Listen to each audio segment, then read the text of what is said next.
Telangana cabinet సమావేశం ఇవాళ సాయంత్రం మేడారంలో జరగనుంది. రాష్ట్ర చరిత్రలోనే మొదటిసారిగా హైదరాబాద్ బయట కేబినెట్ సమావేశం జరగబోతోంది. ఖమ్మం జిల్లా పర్యటనలో ఉన్న సీఎం రేవంత్ రెడ్డి పాలేరులో ఇవాళ అభివృద్ధి కార్యక్రమాలకు శంకుస్థాపన చేశారు. సాయంత్రం మంత్రులు సీఎం రేవంత్ రెడ్డి సాయంత్రం 4 గంటల్లోగా మేడారానికి చేరుకోనున్నారు హెలికాప్టర్లో. అయితే అక్కడ సాయంత్రం 5 గంటలకు మేడారంలోనే కేబినెట్ సమావేశం జరగబోతోంది. కేబినెట్ భేటీలో సుమారు 15 అంశాలపై చర్చించబోతున్నట్లుగా తెలుస్తుంది. ముఖ్యంగా మున్సిపల్ ఎన్నికల నిర్వహణపైనే ప్రధానంగా చర్చించే అవకాశం ఉన్నట్లు తెలుస్తుంది. మున్సిపల్ ఎన్నికలకు ప్రభుత్వం గ్రీన్ సిగ్నల్ ఇచ్చే అవకాశం ఉన్నట్లు తెలుస్తుంది. ఈరోజు సాయంత్రం జరిగే కేబినెట్ భేటీలో ఫిబ్రవరి మొదటి వారంలో ఎన్నికలు నిర్వహించే అవకాశం ఉన్నట్లు తెలుస్తుంది. వీటితో పాటు సుమారు 15 అంశాలపై చర్చించే అవకాశం ఉంది. రామప్ప చెరువుపై పొట్లాపూర్ లిఫ్ట్ ఇరిగేషన్ ప్రాజెక్ట్ 103 కోట్లతో రామప్ప చెరువుపై పొట్లాపూర్ లిఫ్ట్ ఇరిగేషన్ ప్రాజెక్టుపై కూడా నిర్ణయం తీసుకునే అవకాశం ఉంది. దీంతో పాటు మున్సిపల్ ఎన్నికల్లో కోఆప్షన్ సభ్యులుగా ట్రాన్స్జెండర్లు నియమించే అవకాశం పైన కేబినెట్ నిర్ణయం తీసుకునే అవకాశం ఉంది.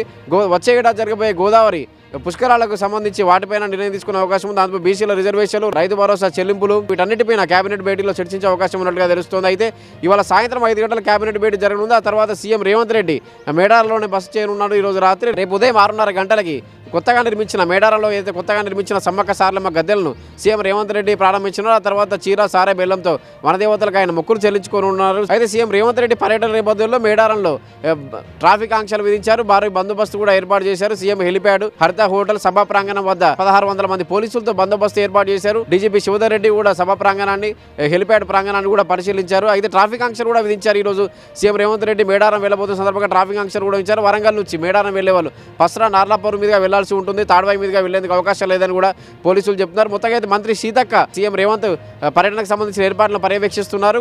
గిరిజన సాంప్రదాయ వంటకాలను కూడా సీఎం రేవంత్ పర్యటన సందర్భంగా గిరిజన సాంప్రదాయ వంటకాలను కూడా వడ్డించనున్నారు. ఇప్పపు టీ, ఇప్పపు లడ్డు ఇటువంటివన్నింటిని, బొంగు చికెన్ ఇటువంటి వివిధ రకాల వంటకాలతో కూడా భోజనాన్ని ఏర్పాటు చేస్తున్నారు మంత్రి సీతక్క. కేబినెట్ భేటీకి సంబంధించి కానీ సీఎం రేవంత్ పర్యటనకు సంబంధించి కానీ దగ్గరుండి ఆమె ఏర్పాట్లను పర్యవేక్షిస్తున్నారు. మొత్తంగా అయితే రాష్ట్ర చరిత్రలో మొదటిసారిగా హైదరాబాద్ బయట మేడారంలో ఈరోజు సాయంత్రం 5 గంటల కేబినెట్ భేటీ జరగనుంది. కేబినెట్ భేటీలో మున్సిపల్ ఎన్నికలకు ప్రభుత్వం గ్రీన్ సిగ్నల్ ఇచ్చే అవకాశం ఉన్నట్లుగా తెలుస్తుంది.